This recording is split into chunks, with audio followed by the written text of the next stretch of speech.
Hello అందరికీ, welcome to my channel. ఈరోజు అయితే మేము ఒక మంచి టాపిక్ని తీసుకురావడం జరిగింది. అలాగే ఫస్ట్ టైం మన ఛానల్ ఎవరైనా చూస్తున్నట్లయితే కనుక ప్లీజ్ సబ్స్క్రైబ్ చేసుకొని లైక్ చేయండి. అలాగే బెల్ ఐకాన్ ఆన్ చేసి మన లేటెస్ట్ అప్డేట్ని పొందగలరు. డైరెక్ట్ మనం టాపిక్లో వెళ్ళిపోతాం. గాలిని చీల్చుకుంటూ విమానం కంటే వేగంగా రైలు ప్రయాణంలో ప్రపంచం ఇప్పటి వరకు చూడని ఒక మహా విప్లవానికి చైనా నాంది పలుకుతోంది.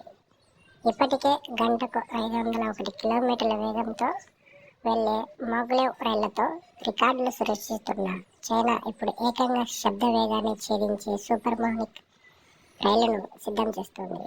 ఈ రైళ్లు పట్టాలెక్కితే కేవలం 30 నిమిషాల్లోనే 700 కిలోమీటర్లకు పైగా దూరాన్ని అధిగమించవచ్చు.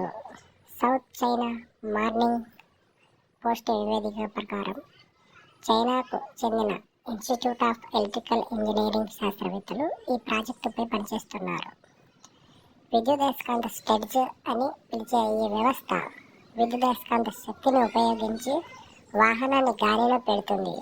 2023లో జరిగిన ప్రయోగాల్లో 1 టన్ను బరువున్న వాహనాన్ని మాక్ 1 వేగంతో పంపించి శాస్త్రవేత్తలు ప్రపంచానికి ఆశ్చర్యపరిచారు.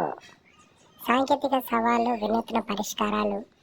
అంత వేగంతో ప్రయాణించేటప్పుడు ఎదురయ్యే అతిపెద్ద సమస్య షాక్ వేవ్స్. దీనివల్ల రైలు నియంత్రణ కోల్పోయే ప్రమాదం ఉంటుంది. ఈ సమస్యను అధిగమించడానికి శాస్త్రవేత్తలు ఒక వినూత్న మార్గాన్ని కనిపెట్టారు. సాధారణ సెన్సార్లు సూపర్సోనిక్ వేగం వద్ద విఫలమవుతుండటంతో విద్యుత్ సరఫరాలో వచ్చే మార్పులను వినడం ద్వారా వేగాన్ని అంచనా వేసేలా వ్యవస్థను రూపొందించారు. శబ్దం వక్రీకరణలను రద్దు చేసి 98.9% ఖచ్చితత్వంతో వేగాన్ని ట్రాక్ చేసే అల్గోరిథంను జూఫీ బృందం అభివృద్ధి చేశారు. భారత్లో ఈ రైలు ఉంటే ఎలా ఉంటుంది?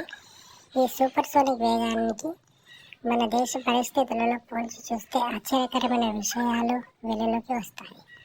ప్రస్తుతం కాశీ నుంచి మధుర పుణ్యక్షేత్రాల మధ్య 713 కిలోమీటర్ల దూరాన్ని ప్రయాణించాలంటే రైలులో కనీసం 11 గంటల సమయం పడుతుంది. అదేవిధంగా హైదరాబాద్ నుంచి విశాఖపట్టణానికి కేవలం 28 నిమిషాల్లో చేరుకోవచ్చు. అంటే విమానం కంటే వేగంగా అన్నమాట.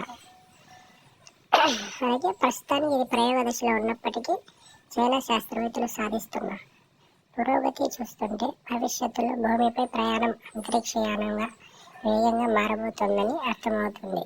అయితే విద్యుత్ సరఫరా ఆగిపోయినప్పుడు రైలును సురక్షితంగా ఆపడం వంటి చిన్న కొన్ని సాంకేతిక లోపాలకు సరిదిద్దే పనిలో నిపుణులు నిమగ్నమయ్యారు. అలాగే మరికొన్ని వార్తలు వినాలనుకుంటే దయచేసి మన ఛానల్ని సబ్స్క్రైబ్ చేసుకోండి. Thank you for watching this video.